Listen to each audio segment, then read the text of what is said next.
여러분 안녕하세요. 서승진 교수입니다. 오늘은 공식 행사의 꽃 의전 이야기 6편 세 번째 시간 국제행사의 실무 마지막 시간이 될 거예요. 이야기해 볼게요. 국제행사의 실무 중에 국제회의장 운영 아주 중요하지요. 제일 중요한 것 중에 하나가 바로 언어권별 통역 전문 인력을 확보하는 것이에요. 여러 종류의 통역이 있는데요. 여기 보시는 것처럼 수행 통역 하면은 걸어다니면서 아니면 두 분이 담소하실 때 이렇게 중간에 서서 이야기를 서로 통하게 언어를 해드리는 것. 이게 수행 통역. 여기 보시는 순차 통역은 자리에 앉아서 하게 되겠지요. 물론 이 외국분 뒷좌석에 또 이 순차 통역을 하는 분도 있을 수 있고 아니면 한 사람이 양쪽을 다 할 수도 있어요. 이 순차는 듣고 메모하고 다시 그 다른 언어로 바꿔 해드리는 거죠. 그 다음 보시는 것이 동시통역이에요. 여기 보시는 대로 통역 부수가 여러 개가 있어요. 그리고 이 통역하시는 분은 헤드폰을 쓰고 여기에 통역기기가 있어요. 예를 들어 볼게요. 지금 한국어, 그 다음에 영어, 그 다음에 중국어 이렇게 세 가지의 언어가 필요하다. 만약에 여기 계신 어떠한 연사분이 영어를 하는 분이라고 치면 하나의 부수에서는 그 영어를 듣고 한국어로 나올 수 있겠죠. 그러면 이 중국어는 하시는 통역 이분은 영어를 모를 수 있어요. 하지만 이분은 이 한국어를 듣고 중국어로 해드릴 수가 있어요. 따라서 사용되는 언어가 3개라면 통역 부수는 빼기 하나 줄면 돼요. 2개면 돼요. 그 다음에 이러한 릴레이를 하기 때문에 요 사이, 벽과 벽 사이에 유리창이 있어서 서로 기계를 좀 풀어줘야만 이 릴레이가 가능하다는 것도 참고삼아 알았으면 좋겠어요. 그 다음에 위스퍼링이라는 것이 있어요. 원래 위스퍼 하면 속삭이다. 우리가 오찬, 만찬, 밥을 먹을 때 동시통역을 하기가 좀 불편하지요. 그래서 좌석 바로 옆에 조금 뒤에 앉거나 아니면 함께 식사를 하면서 위스퍼링 속삭이면서 그 커뮤니케이션이 가능하도록 도와드리는 거 이런 통역도 있어요. 또 다음 볼게요. 이번에는 국제회의장에서 실내에서의 그 국기 배치, 좌석 배치 이거 한번 본 적 있으실 거예요. 자 여기 보면은 가운데를 사이에 두고 한국 측과 미국 측의 그 정상회의를 하게 되어 있네요. 퀴즈. 이 회의 장소가 서울일까요? 워싱턴일까요? 순차 통역사의 자리가 어딜까요? 여기 지금 태극기가 여기 있으니까 여기 우리나라. 그리고 외국분에게 양보하는 상속으로 이쪽에 오른쪽에 앉았어요.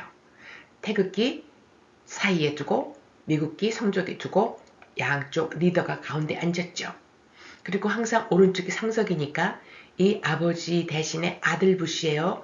이 대통령께서는 이 오른쪽에 누가 앉아 있게 했을까요? 이분이 바로 주한 미 대사십니다.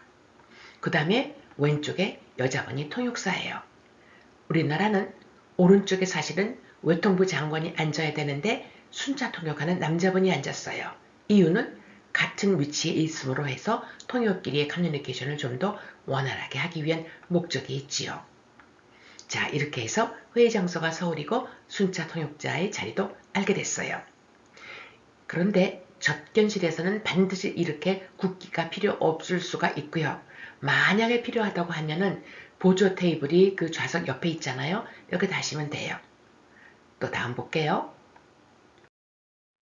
이번에는 아주 대규모로 국제회의장이 운영되는 경우가 있어요. 여러 나라의 국기 또 좌석 배치 중요하지요. 이거 한번 볼게요. UN 에스캅 회의가 우리나라에 있었거든요. 호스트 컨트리 주최국 한국이 호스트 컨트리였어요. 그러니까 태극기가 지금 가운데 있습니다.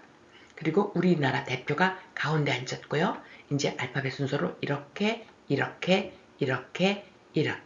앉죠. 그 다음 이쪽 보시면 2010년에 있었던 G20라고 여러분 기억하실 거예요. 그게 5차였어요. 코엑스에서 했는데 잘 안 보이시겠지만 1차, 3차, 2차, 4차 그리고 5차인 우리나라가 가운데 있고 저 뒤에 6차 차기회의. 그 다음 이 5개 나라를 이미 개최한 나라를 제외한 나라들은 알파벳 순서로 이렇게 앉게 되고요. 국제기구도 특별하게 우선 배치를 했습니다. 이런 걸 참고로 해서 혹시 여러분이 이렇게까지 대규모는 아니더라도 어떠한 준사적이지만은 공적인 그런 그 행사가 있을 때 참고해서 도움이 됐으면 좋겠어요. 또 다음 볼게요. 이번에는 선물. 이거 쉬운 듯하면 어려워요. 일반적으로 민속품을 많이 선물들 하시죠. 그런데 깨지지 않도록, 너무 무겁지 않도록, 또 맷 같은 거는 굉장히 그 안사람, 부인, 이분들, 여성들이 또 좋아할 수도 있어요. 또 개도국일 경우에는 공산품, 우리나라의 이런 전자제품도 좋아하고요. 외국인으로부터 초대를 받았다. 그러면 선물을 가져가야 될 텐데 조금 실용적, 또 우리나라를 상징할 수 있는 것, 어떤 경우는 홍보 효과도 있으면 더 좋겠죠. 그러나 어느 회사의 로고가 들어있는 거 이런 건 하시면 안 되겠어요. 품위가 있어야 되고 고귀해야 되니까. 또 상대국이 이 선물을 했을 때 괜찮을까? 관습, 이런 것들, 취향 생각하고요. 이런 얘기도 있네요. 케이크는 부적절하더라. 서양의 경우는 여주인이 직접 만들어 대접을 하는데 우리는 케이크 사가지고 가지 않았으면 좋겠다. 제 개인 스토리인데요.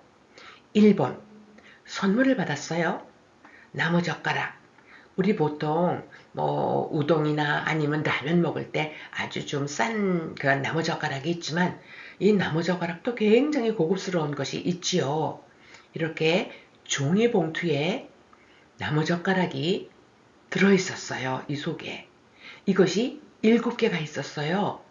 월, 화, 수, 목, 금, 토일로다가 계속 쓰라고. 근데 재밌는 거는 요 종이 속에 물론 젓가락이 들어있지만 요 앞에 일본 종이로 접어서 인형들이 있었는데 다 틀렸어요.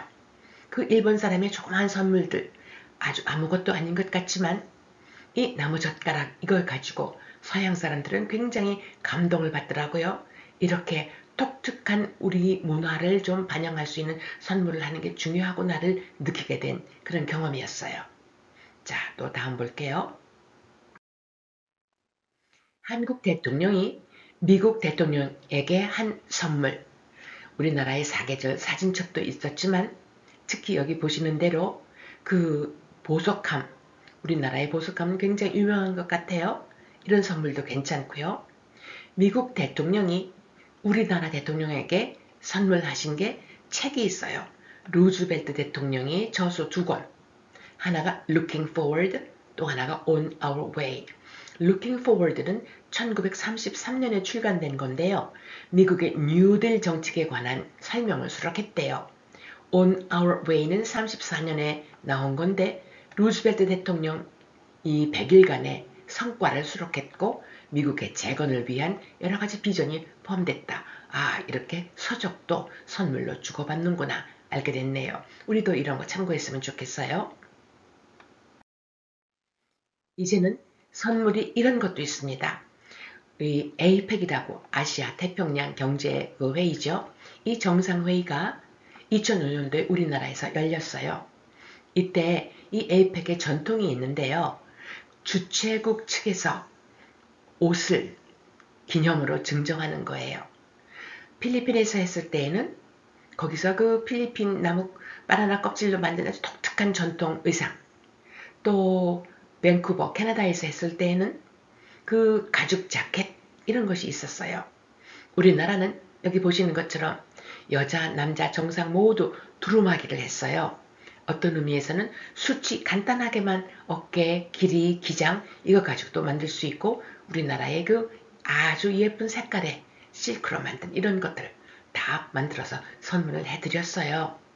그런데 질문, 이 회의가 부산에서 열렸어요. 그리고 회의장 백스코 말고도 누리마루라고 또 지었어요. 왜 개최지가 서울이 아니고 부산일까? 이 답 하실 수 있겠어요? 에이펙이 오사카에 열렸을 때 일본의 경우는 도쿄가 아니고 오사카에서 열렸어요. 또 캐나다에 열렸을 때는 캐나다의 수도가 아닌 밴쿠버에서 열렸어요. 무엇을 의미하느냐면 선진국일수록 수도만이 기본적인 인프라가 있는 게 아니라 여러 도시가 다 이런 국제 행사를 할 수 있다. 그 개발이 좀 낮은 국가일수록 의존하는 것이 수도뿐이 없지만 그런 의미에서 이제 우리나라도 선국 대열에 있다면 이라는 의견들이 나왔고요. 하지만 서울, 부산, 제주 세 도시가 경합을 했지요. 제주의 경우는 그 여러 가지 물자 수송이라든가 왜냐하면 혹시 그게 10월 달인데 태풍이 올 수도 있어서 여러 가지 걱정 또 그 비행기가 각 나라에서 그 타고 정상들이 오실 텐데 공항에 왜 바다와 근처에 있으면 좀 위험하잖아요. 그런 문제. 그러면 서울의 코엑스는 네, 그 쇼핑몰이 지하에 있어서 경호 문제가 조금 어려웠다. 그런데 부산의 경우는 물론 열심히 노력한 것도 있지만 이렇게 수도가 아닌 제2의 도시에서도 열 수가 있다. 이런 뜻이 있었습니다. 그래서 부산에서 했지요. 또 하나 일본의 경우는 오사카에서 할 때 그 오사카 성, 오래된 성 있죠. 그 안에서 회의를 했고요. 그 바깥에 아주 푸른 잔디밭이 있었어요. 거기에서 일본의 말차, 티 세레머니를 했거든요. 하나의 그 깜짝 퍼포먼스 같은 걸로. 그랬을 때에 그 당시만 하더라도 우리나라에는 포탑을 화장실이 그렇게 많지 않았어요.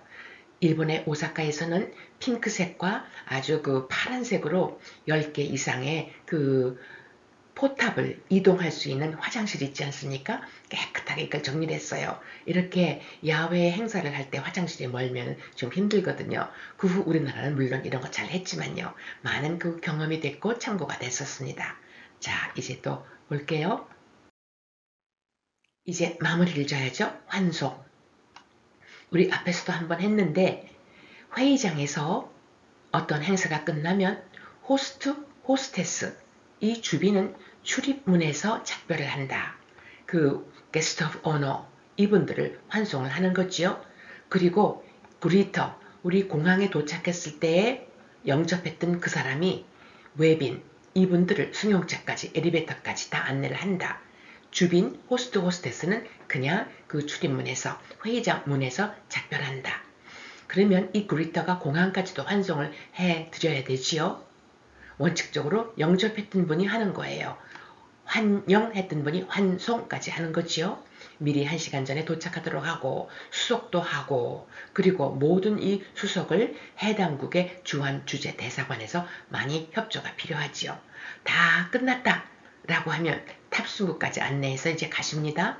그 뒤에 사후 조치로서 필요한 거 보도 자료를 만들어서 방문 성과를 알려주는 이런 홍보 언론에게 이 보도 자료를 만드는 것도 있고요.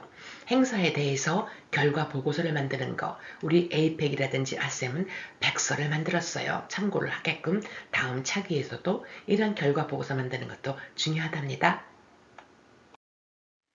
이렇게 해서 공식 행사의 꽃 의전 이야기 6편 세 번째 마지막 시간 국제행사 실무를 마치게 되겠어요. 다음번에는 국제 비즈니스 매너에 대해서 말씀드릴 텐데요. 좋아요, 구독 그리고 알람도 부탁드릴게요. 다음 시간에 봬요.